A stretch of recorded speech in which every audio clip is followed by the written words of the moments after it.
Since 2015, Jared Stillman has rocked Nashville sports. That team freaking stinks. And now he's back. The takes are hotter than ever. I mean, let's be honest, he just can't coach. Welcome to Stillman and Company. Happy New Year. Happy New Year. Stillman and Company is back on the 440 Sports Network. We are presented by Hiller Plumbing, Heating, Cooling, and Electrical. And, of course, we are on YouTube at Stillman & Co. Give it the like. Give it the subscribe. Throw a comment down at the bottom. Again, Happy New Year to everybody out there. Kelsey already says, Happy New Year to the Stillbillies. Agreed. Happy New Year. And it is nice to have my voice back. At least about 90%. I mean, I'll tell you, it was rough there on whatever day it was. Was it Tuesday? It was rough as far as my voice was concerned. So I want to start on this before we get deep into the show today. It is a Hot Take Friday. Again, like and subscribe. But Lindsay and I went to dinner on New Year's Eve. And there's this Asian restaurant that we have found in town that we just love. And not only do we just love it, there's never anybody there. We think that it makes like a boatload of money doing Uber Eats, DoorDash delivery orders, but there is never anybody there. It's a nice restaurant, nice-ish, mid-level, but there's never anybody there. So we love it because, again, we just kind of go there, sit there, and enjoy ourselves. And Lindsay started asking me about things for the new year and things you're looking forward to in the new year and things. And I have to be honest with you guys. I hate New Year's resolutions and I hate New Year's reflections. And the reason I hate New Year's resolutions and I hate New Year's reflections and I hate like looking back at the old year and thinking about the new year and everything else is because I feel like in life, if there's something you want to change about yourself with a New Year's resolution, do it today. It's June 7th. Do it today. You don't need to wait until the new year. Just go do it. And so I always kind of, and I think this is also going to sound bad and it's probably par for the course. I kind of hate holidays. I don't know why. I don't know why I kind of hate holidays, but like when everybody's in the Halloween cheer, I'm like, oh, great. We're going to buy a bag of candy, and then I'm not going to eat, and then no one's going to come trick-or-treating, and then I'm going to end up eating all this candy, and I'm like, whatever. Thanksgiving, I've just got bad memories in my life at Thanksgiving. I love 4th of July. Love the lake on 4th of July. Love that. But, man, I was glad to see New Year's Eve come and go. And I am glad to be back, and I am glad to have everything the way it should be. But I talked about those New Year's resolutions and everything else because I want to say this at the top of the show. This has been a crazy year as far as my life is concerned. Talking about 2025. My son was born at the end of 2024. For pretty much all of 2025, when I was at the radio station, I worked without a contract.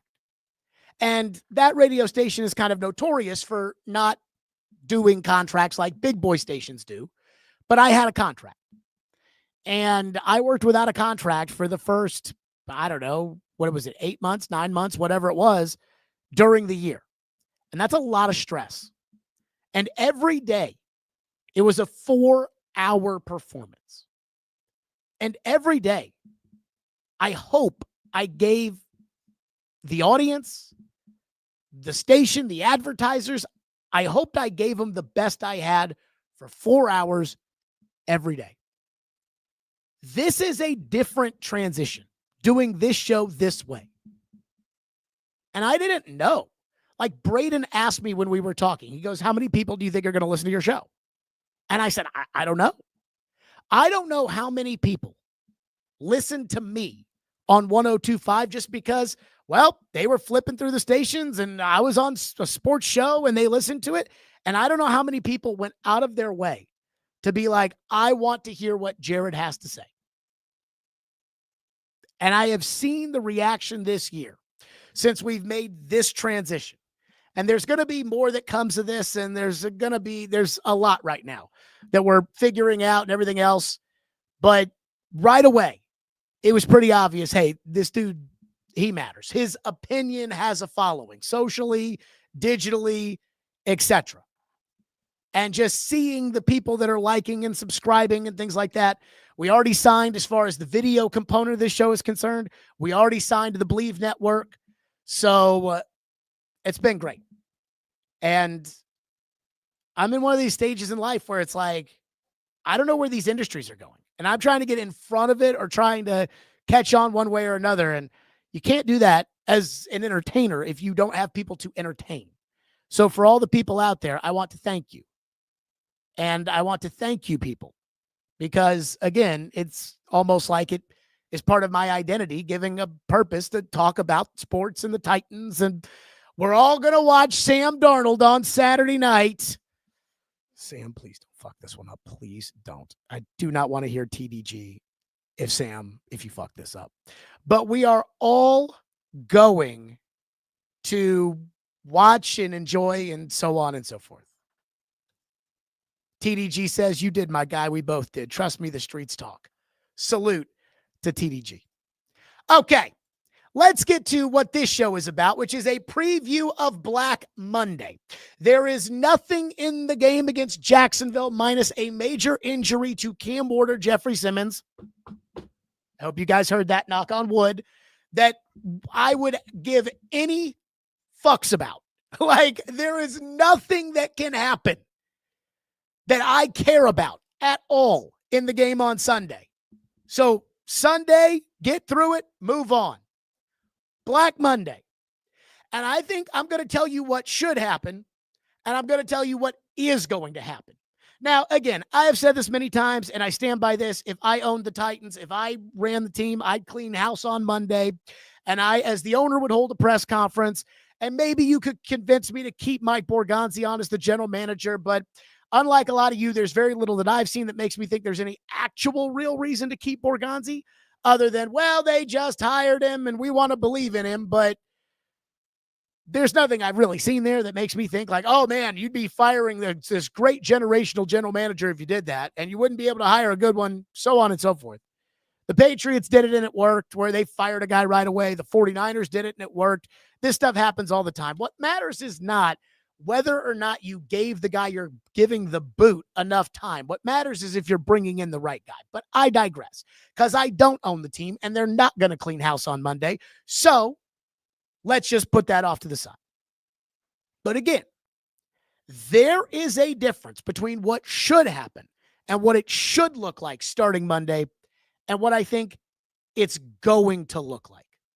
The Titans will end the season, and Mike McCoy will hold a press conference on Monday because I think technically he has to. Although Mike Vrabel never had that Monday press conference, so maybe he won't have a press conference. I don't know. And then I fear the Titans will go totally dark until they start reaching out to interview candidates. And that'll be done by their committee. Amy, Kenneth, Barclay, Brinker, Borgonzi, Burke, Bryce Wasserman, Adolfo Birch, Dave Ziegler, Reggie McKenzie, Johnny in accounting, and maybe the popcorn vendor outside of Section 316 at Nissan Stadium. Now, Nick Suss says, and I heard him say this today on a football show with Braden, but Nick Suss says, hey, keep your eyes open. Keep your eyes open to the movement that they may make, that there's going to be a lot of candidates that the Titans are going to reach out to and a lot of candidates that the Titans will have interest in. He says somewhere around 15. And I heard that at 15. What happened to we're going to get to work and we're going to fire Callahan and start getting to the next thing and everything else. So if the Titans were a well-run, well-oiled machine, we would see this process move quickly and somewhat quietly. Now, it's a head coaching job in the NFL, so it's very difficult to run your operation quietly. And again, if you reach out to an agent, that agent, which you have to do, that agent is going to turn around and call Adam Schefter. So if you reach out to Chris Shula's agent and you say, hey, look, we're going to want to hire Chris Shula. we're going to want an interview with Chris Shula. We think Chris Shula is the man. Then I'm just here to tell you that Chris Shula's agent's going right to Adam Schefter, and that news is going to be right out there. Remember when Jerry and Dion had a conversation last year? And on the Wild Card Monday, there was this big report at halftime that Dion has talked to Jerry. And that was never going to be a hiring, or it was never going to happen. Dion had cancer at the time. They're going to take an NFL job? Dion had like a $9 million buyout. Jerry's not paying that. So anytime you talk to somebody, the second you talk to somebody, that's when everybody's going to know, hey, they talked to so-and-so. But if the Titans were a well-oiled, well-run machine, this process would move quickly and rather quietly. Again, you can pick up the phone and you can tell Chris Shula's agent, if this gets out, it's 88 and out the gate. We can't trust you. We can't trust him. We're not going to hire him as coach. Because what the Titans should do is the Titans should know who they want to hire. They should know. That's what teams that have a plan when it comes to firing the coach and going out and hiring a new one, and they get the built-in time. It's not, here's the list of 38 people that we'd like to hire. No. It is, we went through the list of 38 people we want to hire. Here's the one. And as soon as we can hire them, we're going to hire them. And then you get your Rooney Rule interviews out the way. So if we see the Titans immediately cross those Rooney Rule interviews off, the Titans sat down today and interviewed Sharon Moore to be their next head coach. You are knocking out a Rooney Rule interview. You have to interview 2 external minority candidates. It's a total sham, and I'm not one for perpetuating shams, but if you know who you want to hire, you have to get it done. And it's embarrassing, too, when it comes to the media, and they just ignore obvious Rooney Rule violations. I mean, or I say violations, but I guess it's not a violation if you're not actually going to hire the guy. It's just a sham. Last year, I watched the Lions coming off the bye get beat by the Commanders, and that game was on Fox. And Jay Glazer, after the game was over, when they went back to the crew in Los Angeles with Kurt Menefee and Terry Bradshaw, and Jay Glazer's like, the Chicago Bears are going to interview Eddie George to be their head coach. And I'm like, give me a break. Eddie George is not going to be an NFL head coach. They're interviewing Eddie George because Ben Johnson's team just lost, and they thought, who is the first minority candidate we can get on a plane into Hallis Hall who we can pretend to interview? And the answer was Eddie. And so if you're a well-oiled, well-run operation, you'll know who you want to hire. So you will get those interviews out of the way so that, boom, the second you can hire your guy, you hire him.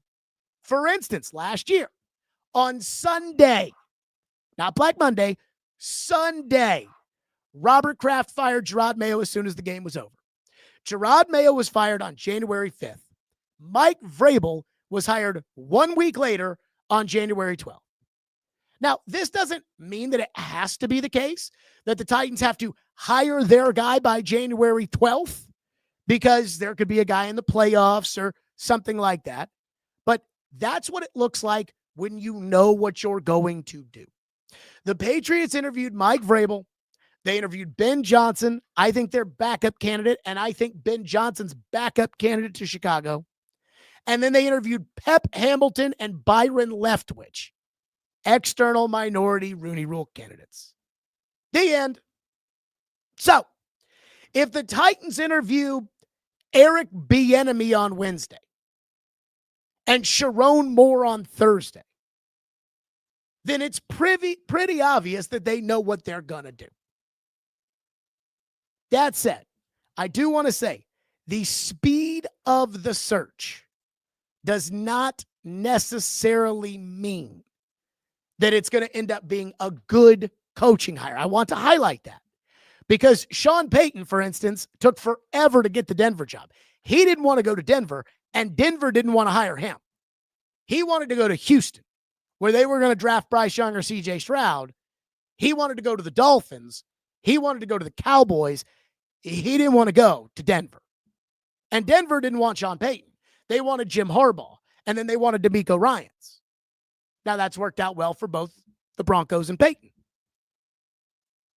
So when you couple that with the fact that unless they're hiring Mike McCarthy or Matt Nagy or Arthur loses on Sunday and they go to hire him, the Titans may have to wait on a coaching candidate season to conclude before officially hiring that coaching candidate. But here's what I personally would be discouraged with if the Titans end up with an elongated head coaching search. They've had time to figure this out. They fired Brian Callahan in October. They've been doing research on these candidates for 3 months. One of them, Matt Nagy, worked with Mike Borgonzi in Kansas City. Another, Mike McCarthy, worked with Chad Brinker in Green Bay. The whole point of the time off in between firing Callahan and on Monday when the season is over is that you have all this time to have a strong, solid plan ready to go as soon as the season is over. That's why what should happen on Monday is the Titans should have a Brinker Borgonzi press conference, answer everything that needs to be answered, then knock the Rooney Rule interviews out, and then go hire your coach. Or at least make it obvious that you know who you're going to hire. And again, like the Saints with Kellen Moore, you're just sitting there saying, yeah, we've interviewed Eric Bieniemy and we've interviewed Sharon Moore. By the way, if one of these NFL teams to get around the Rooney Rule interviews Sharon Moore, hats off to you. I mean, if you do that, way to fucking go. The guy's facing prison time and you interviewed him to be a head coach. I am here for that. But get your Rooney Rule interviews done and you'll interview, a couple other candidates. So get a couple of those done, whatever, Arthur, McCarthy, whatever. But again, and then just sit there. If you're going to hire Jesse Minter, just sit there and cross your arms until the Chargers get knocked out. That's what it should be. Well, we really want to go through the process type of coaching search would mean to me. And again, it doesn't mean that it's going to be a bad coaching search. It doesn't mean that the end result is going to be bad if it is a long and drawn out process. But what it will tell me is that this will be a signal that says, okay, now Amy's getting involved. We need to get the committee together, and then we need to sit down and actually have the conversations about making real decisions. And that is the committee-led approach that has led to fuck up after fuck up when it comes to how the Tennessee Titans have been run. So when Nick Suss says we have a list of 15 candidates and we're really going to do our work on this coaching hire, it makes me believe that the work that the Titans have done on these candidates is essentially search firm / consultant work, which is exactly what I don't like about their committee process. It feels like everybody over there is a consultant and nobody over there actually makes decisions. They use words like efficiency and process to justify their employment. And those things are important. But you know what's really important? Hiring the right coach. That's what's really important. Again, Chad Brinker feels like a consultant. He walks around and hands out a pamphlet of why he can make your football team better. And he uses big words that you don't know anything about, like analytics. And then he leaves you to say, okay, Amy, what do you want to do now? And it's like, Chad, that's your job. You fired Brian Callahan in October. You should have known after doing the work in October and November and December, and now it's January. You should know who you want to hire. And if you really are the president of the football operations and you represent ownership at the football level, then you should be empowered to basically tell Amy, hey, this is who we've decided we're going to hire. Now, we'll have you interview him and we'll have you interview a couple others just so you know, if you don't like the guy, then fine. But this is who we're going to hire. The Titans should be talking to agents of coaches and should have been talking to agents of coaches for months. The Titans should already have all their homework done to the point that, again, they should know today who they want to hire. The Titans should have, through back channels, explored this already. I know. Chris Shula's coaching with the Rams. That would technically be tampering. Do you think Bob Kraft didn't know when he fired Gerard Mayo that Mike Vrabel was going to be the next coach of the Patriots? But the Titans have probably compiled a list, and they've gotten some info. This guy coached at Louisiana Lafayette State Tech, Amy. The things that you can do in about 15 minutes by searching on Wikipedia. And now they're going to tell Amy, here's our list of 15 candidates. Let's get the committee together. And if that is the case, that is a sign of an unserious organization. So again, even if it goes weeks and weeks and weeks and weeks, and they really don't know who they're going to hire, and they've really just been scratching their asses since they fired Brian Callahan, and Amy's really calling the shots, so now she'll come in from Houston, and they'll bring in 30 candidates, and they'll interview all of them because we want to make sure we get this right. Again, the same shit that led to Brian Callahan. That will be the sign of an unserious organization, but it doesn't mean they can't get it right. They can get it right. They just probably won't. A broken clock, though, is right twice a day. So that's the first thing here on the program. And now I'm going to tell you about Hiller Plumbing, Heating, Cooling, and Electrical. But let me just say this. Suss said the list of coaches. Again, we see all the same stuff from the insiders. McCarthy and Nagy and Mentor and Shula. And it's like a 6-person list every time. And 5 of the candidates are the same. Suss said today on a football show, it's a much more comprehensive list. And said probably in the 15-person range. So I tried to figure out, are there actually 15 coaching candidates out there that the Titans could realistically hire? I will get to that list in just a second. First, though, let's talk about Hiller. They are the presenting sponsor of this show. They have been taking care of my home. They have been in business since 1990. They are family-owned and operated with 100% satisfaction. If happy you'll be here, the service is free. If a customer is not pleased with the work performed, they will make it right. They are professional, experienced, trustworthy, with technicians that come into your home and leave it clean and better than they found it. I know this because I use Hiller at my home, and I've used Hiller at my home for years. Care is their core value, and they believe that when they care about others, everybody wins. They'll care about the customer on every job, every time. That is Hiller Plumbing, Heating, Cooling, and Electrical. They are proud supporters of the Nashville Predators, the Vanderbilt Commodores, and the Tennessee Volunteers. That's Hiller. Call the Happy Face Truck today. Okay, now to the list when it comes to the coaches. Number 1. So again, 15 guys that, again, have a realistic shot to be a head coach of the Titans. Again, when Callahan got fired, Albert Breer, and I love Albert Breer, but when Callahan got fired, Albert Breer came on the show, and he was talking about Davis Webb, the quarterback's coach in Denver. And, they're not going to hire Denver's quarterback's coach, who's my age. They're not going to hire Denver's quarterback's coach to be the head coach of the Titans, are they? So I can't count names like that. So here you go. Here are the 15 that I thought, if there actually is a list of 15 people: Matt Nagy, Mike McCarthy, Arthur Smith, Chris Shula, Jesse Mentor, Kevin Stefanski, Robert Saleh, Lou Anarumo, Clint Kubiak, Jeff Hafley.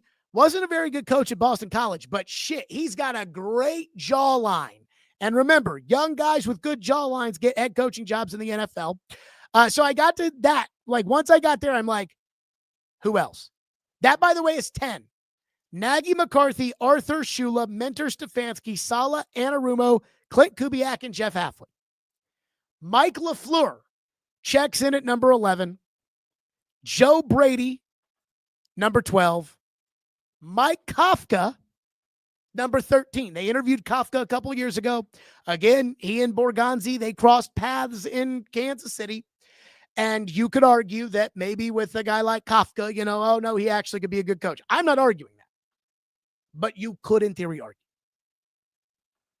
So that's Nagy McCarthy, Arthur Shula, Jesse Minter, Stefanski, Sala, Anarumo, Kubiak, Hafley, Mike LaFleur, Joe Brady, who I wouldn't touch with a 10-foot pole, Mike Kafka, and then who?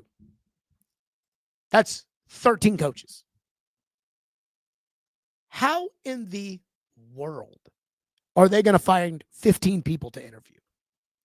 And to just waste their time interviewing 15 people. Again, New England knew who they wanted to hire. And when they went through the process, it took them 1 week. They fired Gerard Mayo. They interviewed Ben Johnson, probably on Zoom. They interviewed Vrabel. And then they got their 2 Rooney Rule interviews out of the way. And then they hired Vrabel. Vrabel interviewed with the Jets, and he interviewed with the Patriots. Vrabel was never going to coach the Jets. I had somebody that I worked with at Sirius that has a lot of insight because he's in New York on the Jets. And he was like, I heard that Mike Vrabel had interest in coaching the Jets. No, he didn't. Again, Vrabel went from Amy. You think after that speech he gave in Foxborough, it's not like this everywhere, he's going to go work for fucking Woody Johnson? Of course not. But you got to take another interview and you got to interview somebody else. So they interviewed Ben Johnson. Again, that's what I'm expecting to see. If the Titans have a well-oiled, well-run front office, then they will get out ahead of this and they will go out and hire the guy. Noah says Cliff Kingsbury, Anthony Weaver as potential people that they could. Anthony Weaver? Where the hell is Anthony Weaver? What the hell has Anthony Weaver done? Why am I hiring Anthony Weaver to be head coach of the Titans, where the only shot that the Titans have of being successful is Cam Ward becoming a franchise quarterback? Anthony Weaver? Well, he's the defensive coordinator of the Dolphins. The Dolphins? What?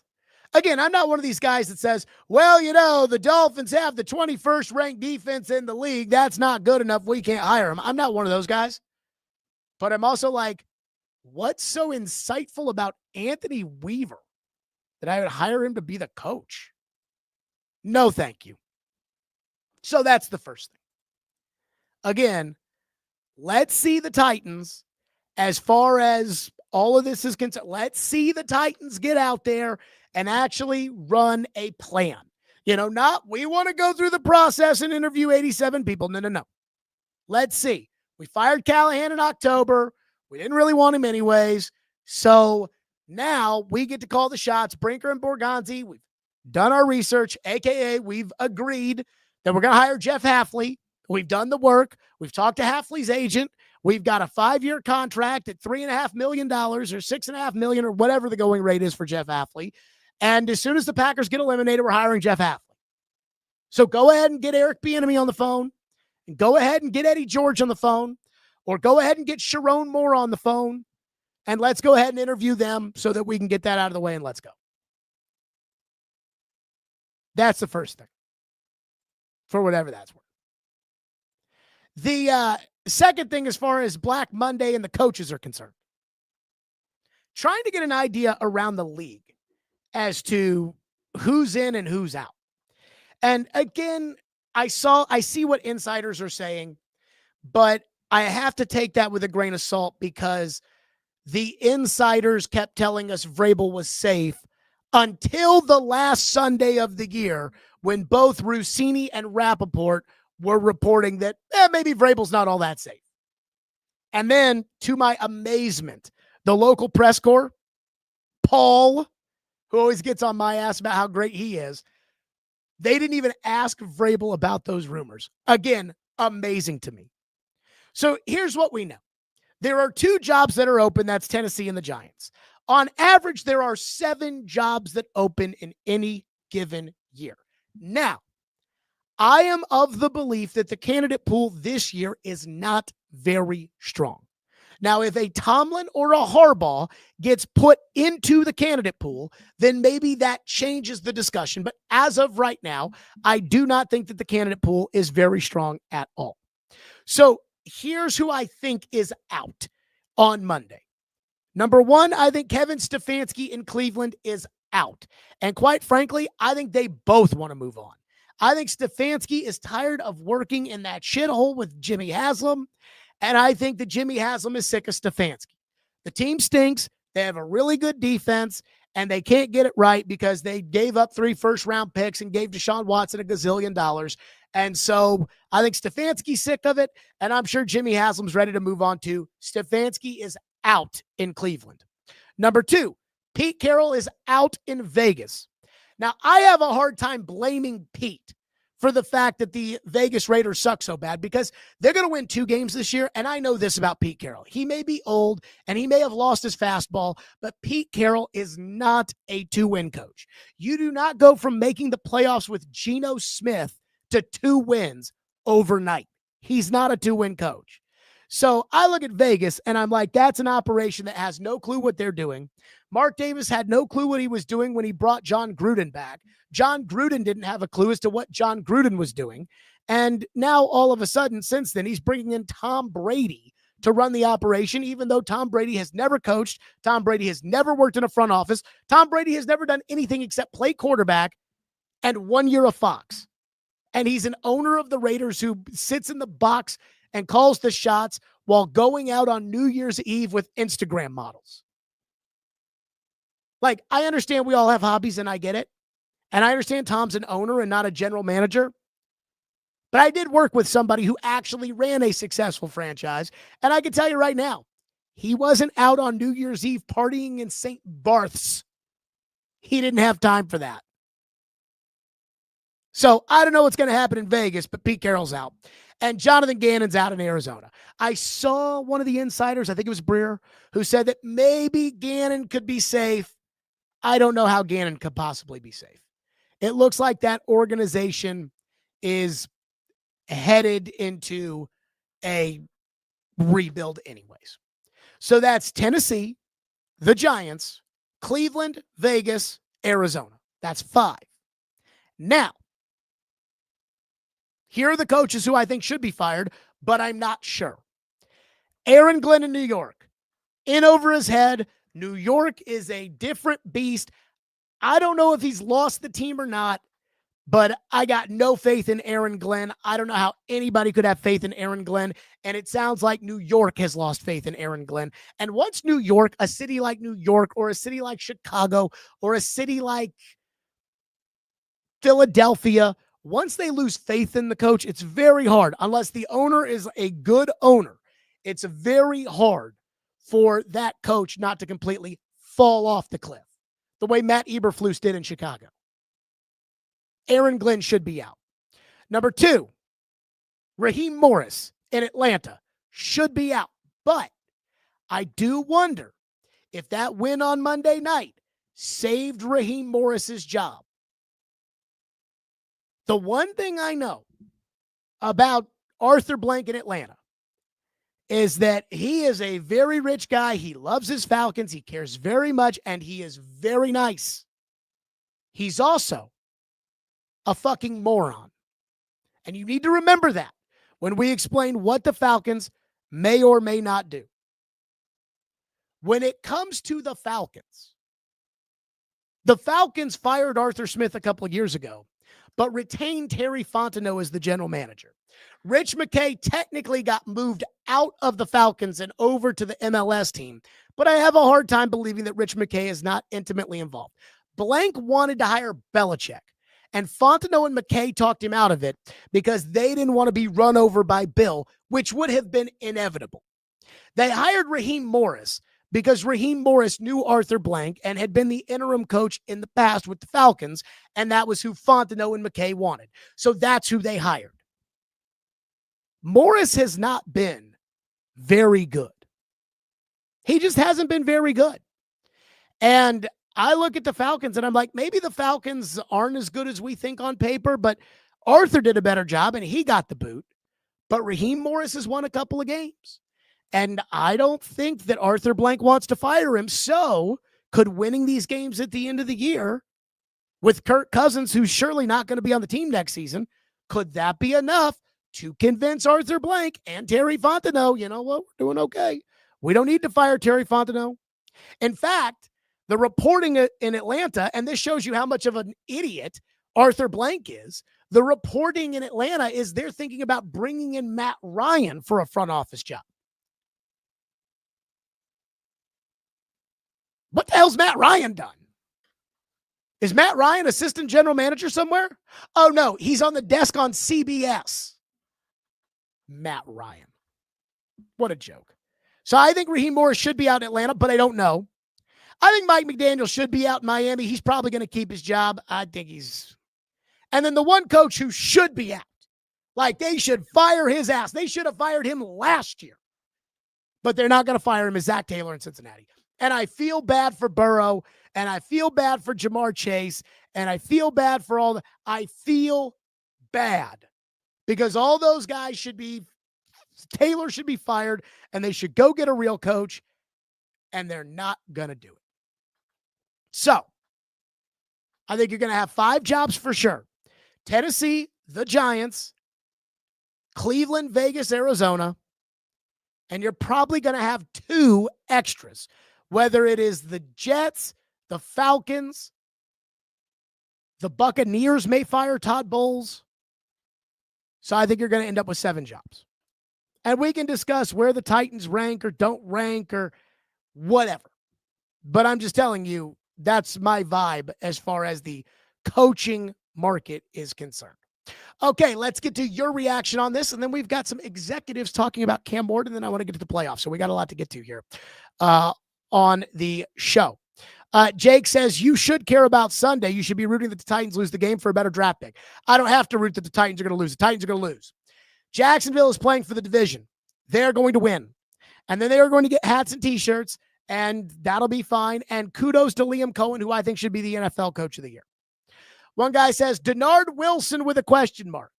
Look, I think Denard Wilson's done an okay job over 2 years. I certainly don't think he's done a great job.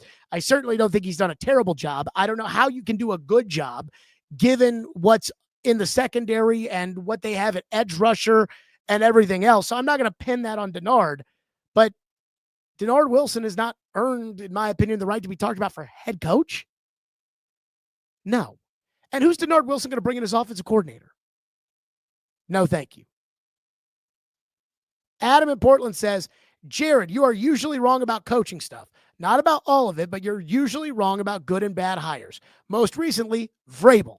So let's just wait and see. Well, I have always said that Mike Vrabel is a good coach.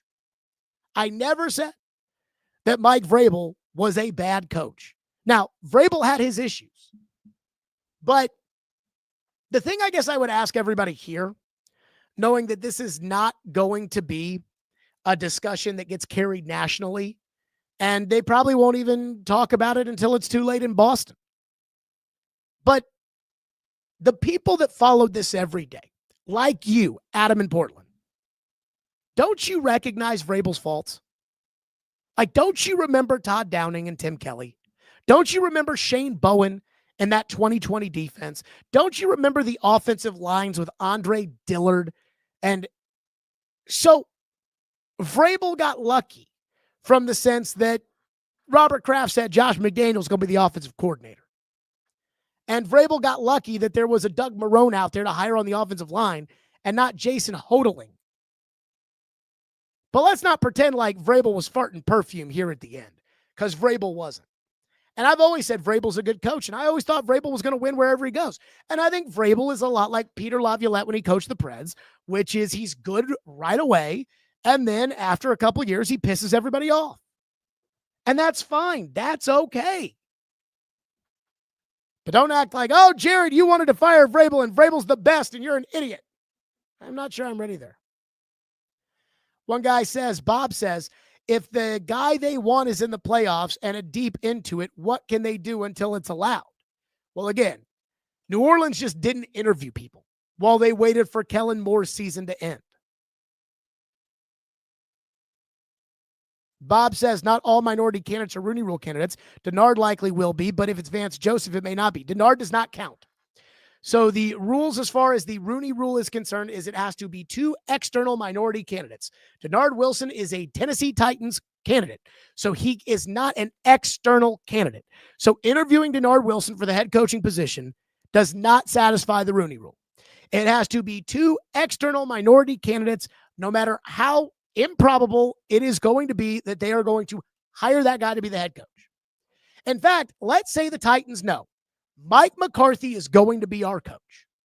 On Monday, we're going to have a press conference, and by Friday, we'd like to hire Mike McCarthy. McCarthy's out there. They could have interviewed McCarthy last week. So we just need to get 2 Rooney Rule external minority candidate interviews done. Let's just do them. They could interview Derek Mason at 102.5 the game to be the head coach. And then they could interview Derek Mason at MTSU to be the head coach. Neither guy is going to get the job. And let me say this, I love both of those guys. Neither guy is going to get the job. But now you've satisfied the Rooney Rule. That's how it works. Kelsey says if there are 15 on the list, they have not been doing their job since firing Callahan. Here's the problem. It really depends on what Amy's asking of them. Like, did Amy ask Brinker and Borgonzi, figure out the coach and get back to me? Or did Amy say, give me a list, and then I want to sit down with all of them, and I want to meet them, and I want to get to know, and I want to. Or are guys like Burke and Adolfo Birch sticking their nose in it saying, okay, now we want to be in this? One guy says that Brady jealousy is crazy. First of all, when it comes to Brady partying in St. Barts with Alex Earl, you know I got nothing but love for my guy Tom Brady. You know I love Tom Brady. That my quarterback crushes. It was Tom Brady who I loved. I covered Brady when I was in New Hampshire. I just loved him. But if Tom Brady's going to seriously run a football organization, you're not going to be out partying at midnight on New Year's Eve with Instagram models in St. Barts. And Lindsay and I were actually talking about this last night. As again, it was blowing up on social media that Brady was out with Alex Earl on New Year's Eve. And again, the rubbing on the back definitely looked like there was something there between Brady and Alex Earl. Is Alex Earl really that special for Tom Brady? Like, what's her deal? She's an influencer. And why is she an influencer? Because she's hot. But that alone, a hot influencer, that's what gets you with Braxton Berrios. Which, again, that's an NFL player. That's a legit NFL player. That's a real relationship. Like, you know, hey, NFL player, super hot Instagram model, boom. That makes sense. This is Tom Brady we're talking about here. Like, Tom Brady can do better than an Instagram model, right? Again, Tom Brady's last wife was the #1 supermodel in the world. Tom Brady's baby mama, whom he knocked up while he was, I think, starting to see the greatest supermodel in the world, was a movie star. Instagram model? Again, I'm not here to judge. Alex Earl smoking, but Instagram model? And my issue on the Brady thing is, again, I like Brady, but I'm like, if you're going to do this, because I have respect for the job of running an NFL team. I worked with somebody who did it and did it very well. You can't be half in, half out. You got to be all in. If you're going to run the Raiders, you got to be all in. So that's kind of my thing on that front. Okay, I need to move it along a little bit here as far as you guys are concerned. So I do want to get to this Cam Ward story. I don't know if you saw this in The Athletic, but I guess Jeff Howe does these stories. He's a national writer for The Athletic, and he does these stories every week on these quarterbacks, and this week is Cam Ward. And Jeff Howe, again, I don't care what Jeff Howe thinks, because Jeff Howe doesn't watch more Cam Ward than I do. And Jeff Howe isn't around, and Jeff Howe isn't, but he does talk to executives who they grant anonymity to. And when they grant the anonymity, then they can tell you what they actually think. And that's where we learn about all these teams that take Tavondre Sweat off their board. And that's where we learn about these teams that say, Caleb Farley was pretty good on tape, but holy shit, that medical was so bad. And so I always love to hear what the executives granted anonymity say, because it's somewhat unfiltered. One executive said, quote, "He's running for his life most of the time. His offensive line is terrible. You grade when things are done right as much as you can. Throw out the negative plays when they aren't his fault. Take some of those too to see where he can learn and fix things. You look for the flashes, and then you hope they can really push it into next year." Well, I disagree with that, because I don't think the Titans' offensive line is terrible. I've seen terrible offensive lines from the Titans, and I've seen them lately. This line is fine. In fact, I'd want to bring back Kevin Zeitler next year just to keep this line for the most part intact. Cushenberry's got to go. He makes too much money and he sucks. But the other four, I'd try to keep them and try to just pick up where I left off. I think this line's doing okay. And sometimes I think the sacks are Cam's fault. But that's what the first evaluator said. Howe continues in his piece at The Athletic. Quote, "Ward's throwing motion was debated by evaluators before the draft, which wasn't a surprise after it was picked apart during his journey from Incarnate Word to Washington State to Miami. While beauty is in the eye of the beholder with a quarterback's delivery, there are some around the NFL who are concerned his accuracy will have a ceiling if he doesn't refine his mechanics." Again, there are some around the NFL who are concerned his accuracy will have a ceiling if he doesn't refine his mechanics. Here's the deal. If he doesn't refine his mechanics, he's never going to be a good quarterback. And here's why. The way it works in the NFL is you have to be able to play on schedule. Fernando Mendoza can play on schedule. Cam's great at the off-script, off-schedule, backdoor football, make a play, boom. He's great at that. But you need consistency at the quarterback position. I heard Merrill Hodge talking about why he knew Johnny Manziel was going to be a bust. If you remember when Merrill Hodge was at ESPN, he went all in on saying Johnny Manziel was going to be a bust. And it blew up and it went viral and everything else. And Merrill Hodge said, Johnny Manziel never did the same thing twice. He said in the NFL, a guy like Tom Brady can look at what the defense is doing. And this is why Tony Romo was so good early on calling out the plays. Brady can look at what the defense is doing and saying, okay, they're taking away the curl, so the slant's going to be open.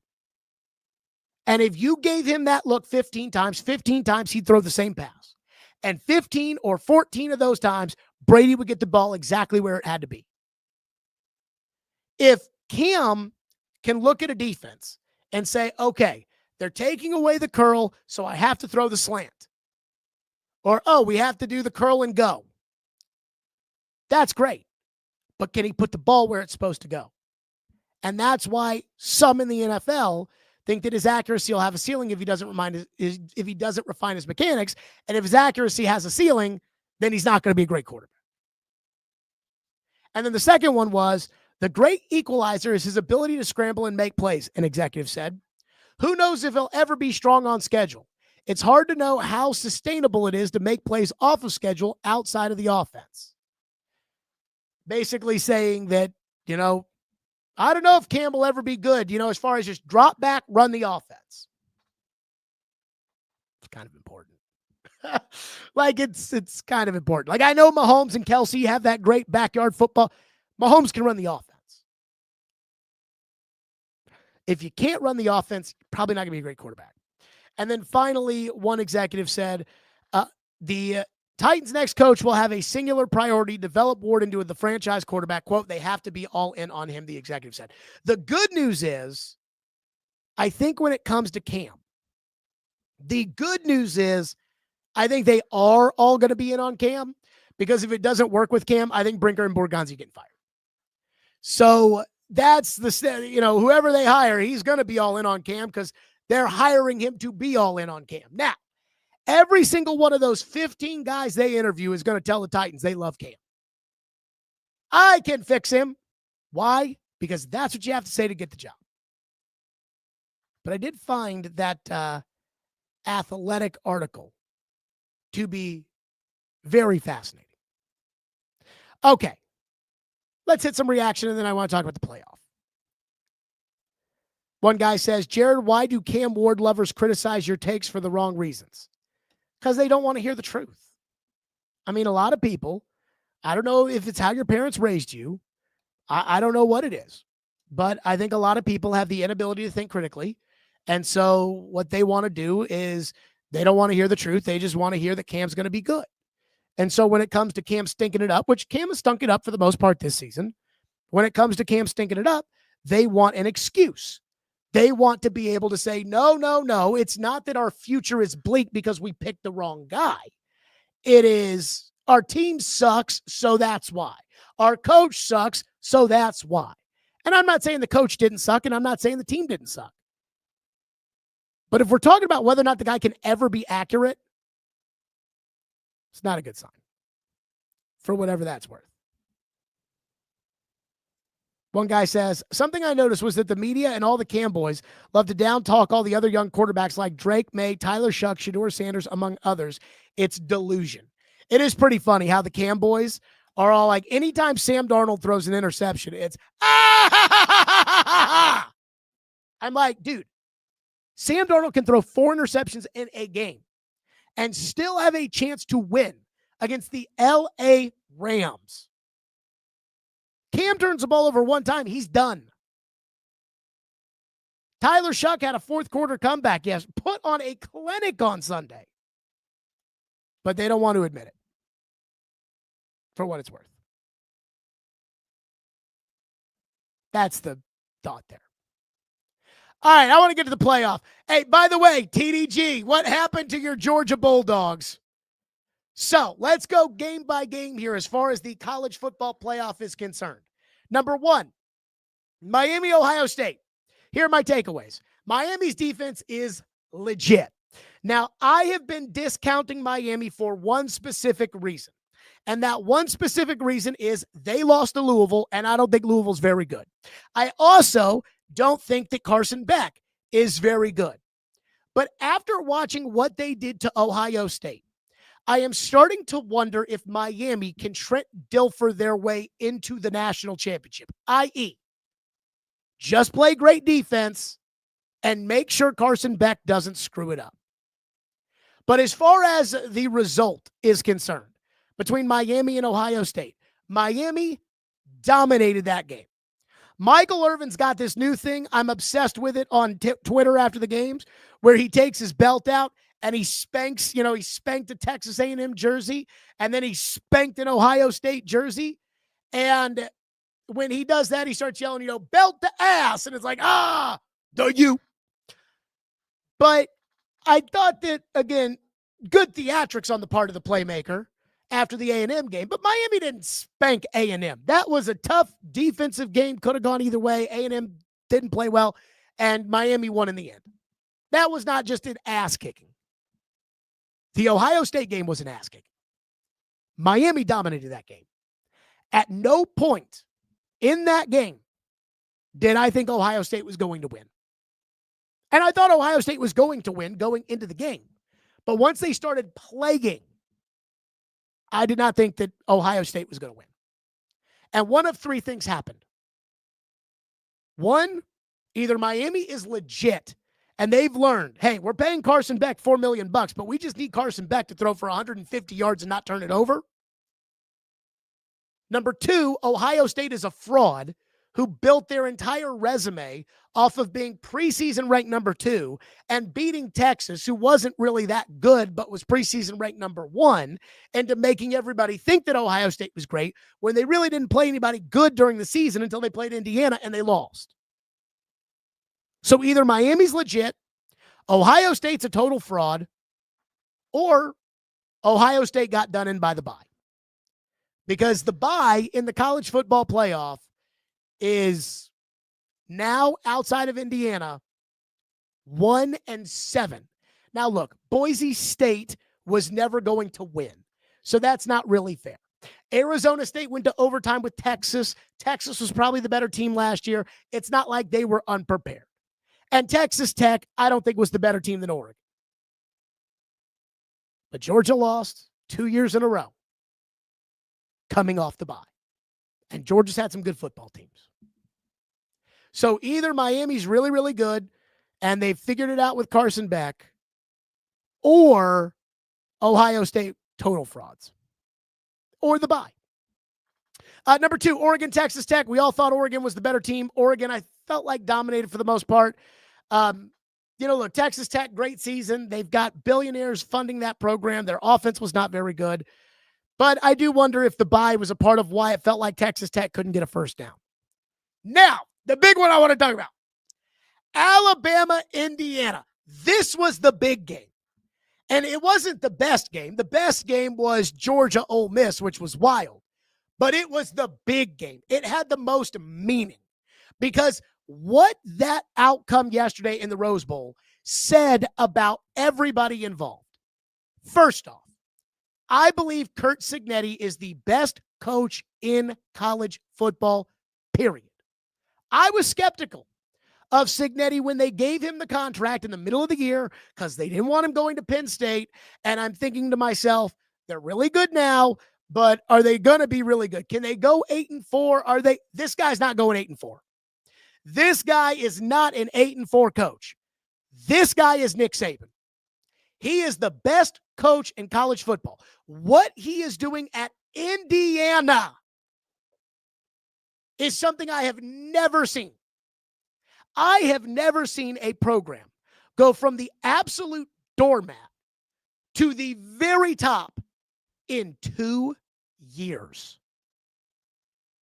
And secondly, Indiana left zero doubt about their potential as a title contender. And they left zero doubt yesterday about the gap between them and Alabama. Because they could play 100 times, and Indiana's going to beat them 100 times. Those two teams, they don't even play in the same league. And that's Alabama we're talking about here.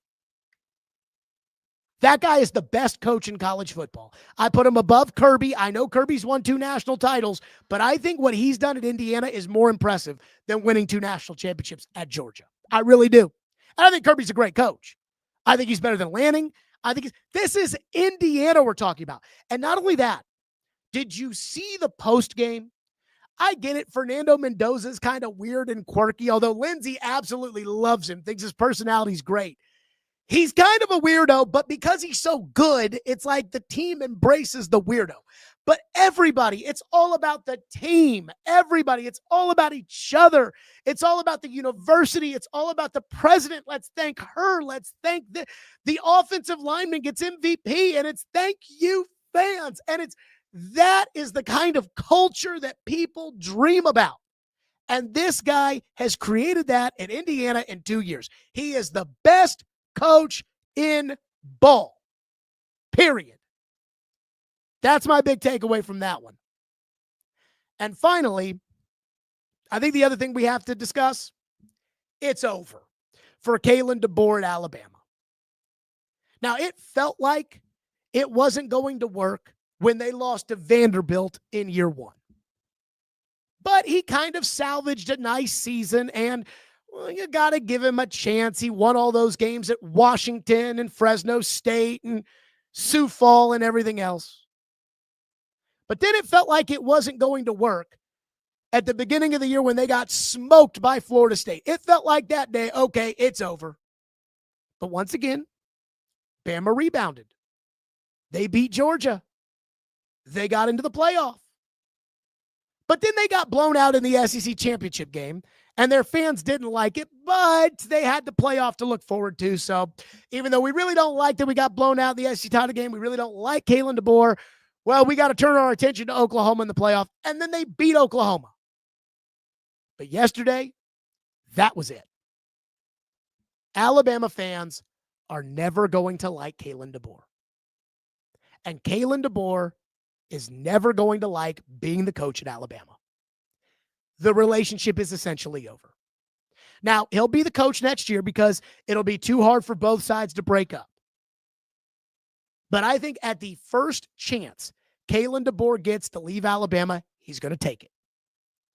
And Alabama is going to mutually be okay with it. It's over. There is no walking back what happened yesterday. Indiana looked like Alabama, and Alabama looked like Indiana.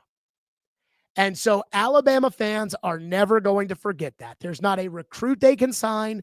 There is not a guy in the transfer portal they can bring in.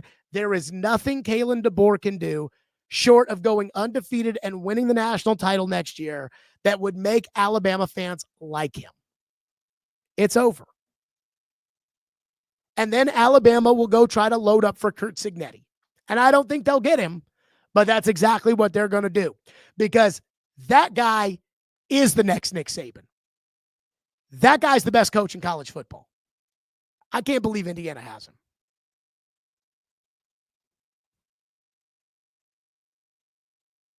Somebody said we got some breaking news here from Adam Schefter. Let's see. Adam Schefter. 5 minutes ago, the Tennessee Titans. So this is in from Adam Schefter. 5 minutes ago, Tennessee has restructured its front office to have Titans general manager Mike Borgonzi spearhead the team's head coaching search and control the team's 53-man roster. He will now report directly to Titans owner Amy Adams Strunk. Chad Brinker will continue to oversee the salary cap, research and development, and analytics. Neither person's title changes, but there is now a clear delineation of duties, and the two men agreed on the adjusted front office format.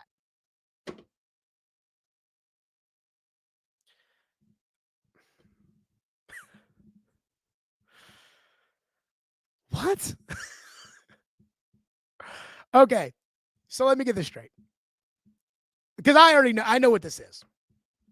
And I actually, when we were talking about the Black Monday preview, I actually thought about bringing this up as a possibility.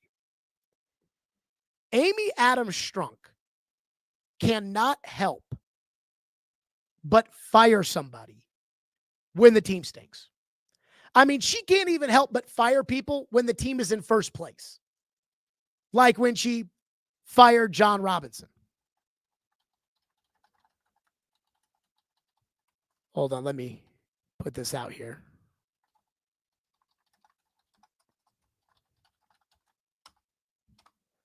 So, Amy Adams Strunk cannot help when things don't go well, but to fire somebody. That is just how she naturally goes about it. She cannot help herself. And so every year somebody has gotten the boot. Robinson got the boot in 22. Vrabel got the boot in 23. Rand got the boot at the end of the year last year. And Brian Callahan has already gotten the boot. Now, I thought Chad Brinker had ingratiated himself well enough that he was going to be able to get away with just Callahan getting the boot and the blame for this year. But I wasn't certain of that either. Now, I've said if I owned the team, I would fire Chad Brinker. And I've said that many a time. And I think the reason that the team was so hesitant to fire Chad Brinker was simply because, they were hesitant to fire Brian Callahan was simply because Chad Brinker knew that people were going to get mad at him once Brian Callahan was gone, which is exactly what happened. I do love the fact that when they went about hiring when they went about firing Callahan and they had the press conference, I don't know if you guys remember this, but TD asked Brinker and Borgonzi who was going to hire the next coach. And if you remember, Brinker looked at TD and said he didn't understand the question. And TD clarified it for Brinker. And Brinker still looked at TD, and he was about to hit TD with a no habla inglés. Sorry, I don't know. I don't understand. I don't. And everybody knew what he meant. And then Brinker was like, oh, we're going to do that collectively. Which, again, I told you, committee, it's going to be the committee. My guess is Chad Brinker has ingratiated himself the same way he ingratiated himself to go from Rand Carthon's analytics director into team president That's the only reason that he's keeping his job. Because when Adam Schefter says that it is a clear delineation of duties, and Borgonzi is now reporting to Amy, and Borgonzi is hiring the coach, and Borgonzi picks the team, that says Mike Borgonzi runs the Titans. Period. Brinker is getting demoted. Well, Brinker's still going to run the salary cap. Again, the salary cap is fake, and Brinker probably doesn't even really run the salary cap because there is a guy there by the name of Vin Marino who is one of the best cap analysts in the entire NFL. So Vin Marino is going to run the cap. The other things that Brinker will continue to operate, research and development. Question, what the fuck does that mean? Excuse me, research and development? What is that? Brinker's going to be in charge of research and development. Okay. What is that? Research? What is it like? All right, go down to the library, use the card catalog, and come back and let us know XYZ. And I don't know what led to this. Like, is Amy trying to give us the Friday news dump so that on Black Monday, if they were to announce that, hey, Borgonzi's now in charge, that would become a much bigger story? I don't know. But I think it is fascinating that it has taken this turn. It's not shocking. In fact, I figured that eventually Brinker's bullshit would run out on her when they kept getting worse. He's the one guy who's been here for mistake after mistake after mistake. Borgonzi wasn't here when they were screwing it up with Andre Dillard or drafted a guard with the 11th overall pick. Borgonzi wasn't here when they drafted J.C. Latham to play left tackle. Brinker was. Brinker's the one guy who's been here as they've kept getting worse. And I don't know why they needed to Friday news dump this, because I think the fans are going to love it. I think Titan fans are doing cartwheels, saying, yes, yes, Brinker's not technically gone, but in terms of power, he's gone. Yes. What I really wonder, though, is who's got the ear of Amy now. It's Schefter makes it sound like Borgonzi's got the ear of Amy, but Brinker was the one that she really loved. So I don't know. And I also have another question.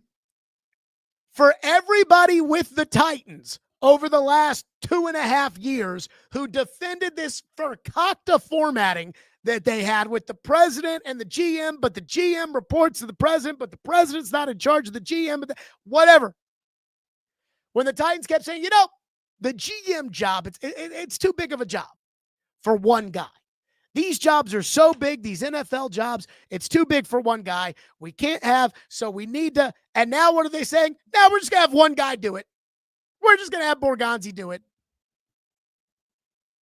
And I'd say this with Mike. Today, you are the flavor of the day. Don't get used to it, because you better start winning some football games next year, or else Mount Amy is going to erupt on you. Wow. Breaking news. Whitty says we have a plan again. Whitty, they haven't had a plan from the beginning. But you guys have believed that they've had a plan the whole time. They haven't had a plan. Good God, what a joke. Look, I'm cool with it because I have known for 3 years this thing was fucked up. And I kept saying it. I remember, I can't exactly tell you which day it was, but I remember Caroline Fenton doing a topic. And when Caroline did the midday show, I was a little more involved. And I was pretty involved when Adam was doing the midday show too, because I got Adam that job. But I was really involved with Caroline helping her pick topics and kind of teaching her like sometimes less is more. It doesn't have to be the craziest topic. It doesn't have to. And so Caroline had just gone into that role. And I remember listening one day and Caroline was having a topic about who has final say, Rand or Vrabel, and it hit me listening to that. And I'm like, the reason the Titans keep saying final say doesn't matter is because they haven't established who has it. Because Amy apparently is of the belief that nobody has to have it. So she said to Vrabel and to Rand, hey, you guys hold hands and you guys go out there and do the job and you go from there. And I'm like, that's stupid. Now that'll work if you win some games. Because if you win some games, it'll be like, hey, he's getting the best players. No, he's coaching them the best. But they didn't win. And as soon as they didn't win, it turned into Rand versus Vrabel and Amy and everything else. Then they fire Vrabel. Rand goes out and has that horrific press conference, which wasn't totally Rand's fault, but he certainly could have done a better job. Rand has that horrific press conference, and then they go on their coaching search. And when they hired Brian Callahan, it was part of an announcement that Rand had been promoted to executive vice president / general manager, and that Brinker had been promoted to president of football operations. And I remember sitting there saying, so wait a minute. What? So Brinker's now in charge? And everybody in the local media was like, no. Rand's in charge. Brinker, though, is going to be in charge of the internet service. And I'm like, but Rand reports to Brinker. So then Brinker's in charge. No. Rand's in charge. And I'm like, but Rand's vice president. Brinker's president. In no organization does the vice president outrank the president. No. I'm like, what? That doesn't make any sense. And the Titans were like, well, some baseball teams are like this and basketball teams are like this. And I'm like, yes, but the basketball teams like this, one of my best friends is in the front office of the Orlando Magic. And the Orlando Magic have a president of basketball operations and a general manager. Jeff Weltman is the president of basketball operations. He is the general manager. Even though there's a guy under him who's technically the general manager, he is the general manager. What you think the general manager does, that's what he does. That is the general manager's job. So what they decided today, which they probably decided weeks ago and now they're just announcing it, is that Chad Brinker is now going to be assistant general manager because he's not reporting to Amy anymore. He's working for the football operation under the general manager. And that Mike Borgonzi today is officially the general manager. Mike picks the players. Mike hires the coach. Mike talks to the owner. That's what this is today. Brinker's been demoted to assistant general manager, and Borgonzi has been promoted to general manager. I don't have a problem with it because while I don't think Borgonzi's done anything necessarily to prove to me that he's a great general manager, I certainly would give him a shot at it being a former assistant general manager of the Chiefs, and I certainly would give him more benefit of the doubt than I would ever give to Chad Brinker, who never had a resume that said he should be running a football team. But it's not like the Titans have done anything this season that makes me think that Mike Borgonzi deserves a promotion, and that's exactly what he got today, and that's exactly what happened with Rand Carthon, which was he got a promotion when I knew he didn't deserve one. So they're just doing the same thing again, which I still am a little skeptical of. But hey, I never liked Chad. I like Chad Brinker, the guy, and I want to make sure that I know this. I never liked the idea of Chad Brinker running the Titans because I never thought that Chad Brinker was anything more than a consultant. An empty suit with big words and pamphlets, and I never thought he actually had a real plan of how to build a football team. Borgonzi, he and I have openly disagreed about his plan to build the football team. I mean, he and we've had conversations about it. I respect him. I don't know if he can do the job or not. I disagreed with his biggest decision, Cam over Sam, but who knows? So I'd rather have him calling the shots than Brinker. I just think at some point, don't you need an experienced general manager running the team? But maybe that'll set up for next year if Cam doesn't improve. Amy Adams Strunk has a statement, quote, Titan fans, should I do it? Should I do it? Titan fans, as we conclude our season this Sunday and approach the offseason, we remain more dedicated than ever to you, this team, Nashville, and the entire state as we build a strong foundation for the future. Well, you start winning some more games so the entire state can watch the Titans play on TV because Memphis and Knoxville got clipped a couple of games this season. Amy continues. A few weeks ago, Chad and Mike approached me to discuss their evaluation of this past season. Over the past few years, several job descriptions in our football organization were established to address specific situations and challenges that existed at the time.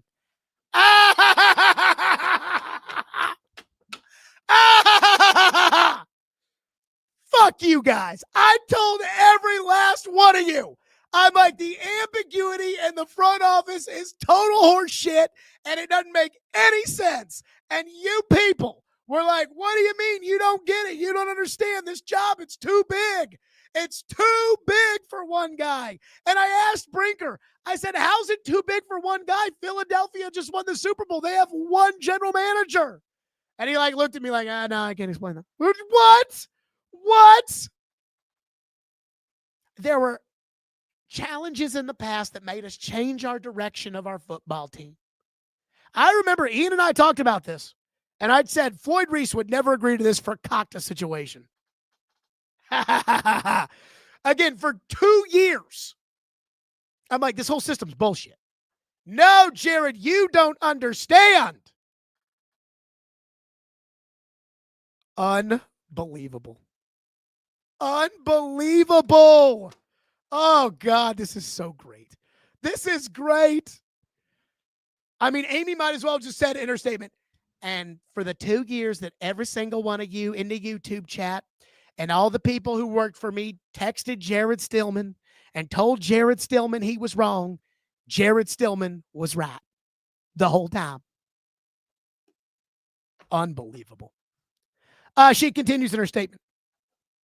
After working together for the past year, they believe, and I agree, there is a long-term benefit to clarifying and honing the focus areas of our football leadership. For that reason, we're returning to a front office that feels more straightforward to them and to me. Going forward, Mike will serve as general manager in the most traditional sense. Pick and support the players, oversee the coaching staff, while Chad will continue to lead everything else about the football team. For example, I love this. They got to put a for example in here. Oh, God. Idiots. For example, Mike will manage the 53-man roster and lead the coaching search. Chad will continue to serve as president of football operations, leading strategic functions including salary cap management, analytics, research and development, and other football departments. Both will report to me, and their collective goal is to return the football team to the championship caliber you deserve. We are forever grateful for your loyalty and support. I genuinely believe the best is yet to come for the Tennessee Titans, and soon. Tighten up, Amy Adams Strunk.